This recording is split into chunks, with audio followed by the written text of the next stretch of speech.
তোমার বড় বউ নাকি গর্ভবতী? জানি না। এটা জানবা কেমনে? তোমার নিজের ঘরে সন্তান হইলে না তুমি জানতা? তোমার তো নিজের সন্তান নেই, তুমি জানো না? মানে মানে খুব সহজ, তার পেটে যে বাচ্চাটা আছে সেই বাচ্চাটার বাপ অন্য কেউ, তুমি না। হ্যাঁ গাইস, আপনারা যারা গরিব ঘরের রাজপুত্র নাটকের 17 নম্বর পর্বটি দেখার জন্য অপেক্ষায় আছেন, আজকে এই ভিডিওটা শুধুমাত্র তাদের জন্য। আজকে আমি এই ভিডিওতে গরিব ঘরের রাজপুত্র নাটকের 17 নম্বর পর্বটি কবে এবং কখন আসবে এটা জানিয়ে দিব, এবং তার সাথে সাথে আরও জানিয়ে দিব এই 17 নম্বর পর্বে কী কী কাহিনী ঘটতে চলেছে। তাই টানাটানি না করে এই সম্পূর্ণ ভিডিওটি দেখতে থাকুন। অনিক আর মেঘলার সম্পর্ক কি চিরতরে শেষ হয়ে যাবে? অনেকের চাচাচাচির বিষাক্ত চালে মেঘলার চরিত্রে যে কলঙ্ক দেওয়া হলো তার ফলাফল কি হতে যাচ্ছে, আজকের এই ভিডিওতে আমরা সেটাই আলোচনা করব। অনেক জানতে পারে যে মেঘলা প্রেগনেন্ট, কিন্তু খুশির বদলে অনেকের মনে বিষ ঢেলে দেয় তার চাচাচাচি।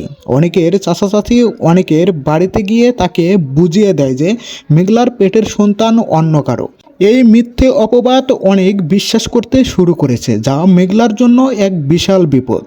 মেঘলা পরিষ্কার জানিয়ে দিয়েছে যে সে আত্মসত্ত্বা এবং এই সন্তানের বাবা শুধু অনেক, কিন্তু অনেকের এই বর্তমান ইগো আর সন্দেহ কি সব ধ্বংস করে দিচ্ছে।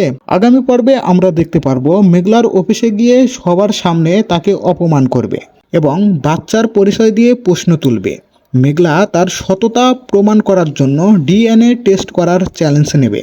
অনেকের দ্বিতীয় স্ত্রী বৃষ্টির বাবা অনেককে হুমকি দিয়েছেন যে অনেক যদি মেঘলার কাছে ফিরে যায় তবে বৃষ্টির বাবা অনেককে দেখে নেবে। সো গাইস, আপনারা বুঝতেই পারছেন এই 17 নম্বর পর্বটি কতটা ইন্টারেস্টিং হতে চলেছে। সো গাইস, যাই হোক, এবার মূল কথায় যাওয়া যাক। এই 17 নম্বর এপিসোডটি কবে এবং কখন আসবে? গাইস, আপনারা এই 17 নম্বর পর্বটি আগামী শনিবার ঠিক দুপুর 12টার সময় দেখতে পারবেন। সো গাইস, আজকের এই ভিডিওতে আপনাদেরকে বিস্তারিত জানিয়ে দিলাম এবং বিস্তারিত শুনিয়ে দিলাম। সো এই ভিডিওটা যদি আপনাদের কাছে ভালো লেগে থাকে তাহলে অবশ্যই এই ভিডিওতে একটা লাইক দিয়ে যাবেন আর চ্যানেলটা সাবস্ক্রাইব করে সবসময় আমাদের পাশেই থাকবেন।